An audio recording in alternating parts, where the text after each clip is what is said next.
সুস্থ রেখেছেন, এজন্য আল্লাহর দরবারে শুকরিয়া আদায় করি আলহামদুলিল্লাহ। দরুদ ও সালাম পেশ করছি আমাদের প্রিয় নবী মুহাম্মদ রাসূলুল্লাহ সাল্লাল্লাহু আলাইহি ওয়াসাল্লামের প্রতি। আজকের এই পথসভায় উপস্থিত আছেন বাংলাদেশ জামাত ইসলামী সখীপুর উপজেলার সংগ্রামী সাধারণ সম্পাদক জনাব মনিরুজ্জামান ভাই।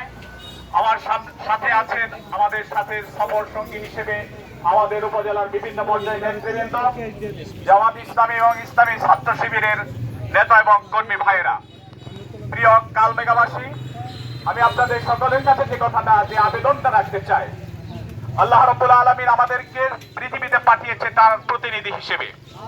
আল্লাহ রাব্বুল আলামিন ঘোষণা করেছেন, ওয়াইয ক্বালা রাব্বুকা লিল মালাইকাতি ইন্নী জাইলুন ফিল আরদি খলিফা। আমাদেরকে পৃথিবীতে পাঠিয়েছেন তার প্রতিনিধি হিসেবে। সেই প্রতিনিধির দায়িত্ব পালন করার জন্য বাংলাদেশ জামাত ইসলামী বাংলাদেশের বুকে আল্লাহর দেওয়া সেই বিধানকে প্রতিষ্ঠার জন্য কাজ করে যাচ্ছে।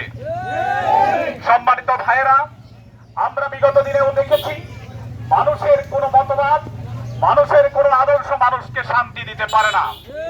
যে মহান রব্বুল আলামিন আমাদেরকে সৃষ্টি করেছেন, যে মহান রব্বুল আলামিন এই পৃথিবী সৃষ্টি করেছেন, এই আকাশ বাতাস এই মাটি সকল প্রাণীকে সৃষ্টি করেছেন, সেই মহান রব্বুল আলামিনের দেওয়া বিধানেই পৃথিবীতে শান্তি আসতে পারে। তার কারণে আমরা দেখি বিভিন্ন সময় আমরা বিভিন্ন ভাবে প্রতারিত হয়েছি। আমাদের দেশবাসী প্রতারিত হয়েছে, বিশ্ববাসী বিভিন্ন ভাবে আমরা প্রতারিত হয়েছি।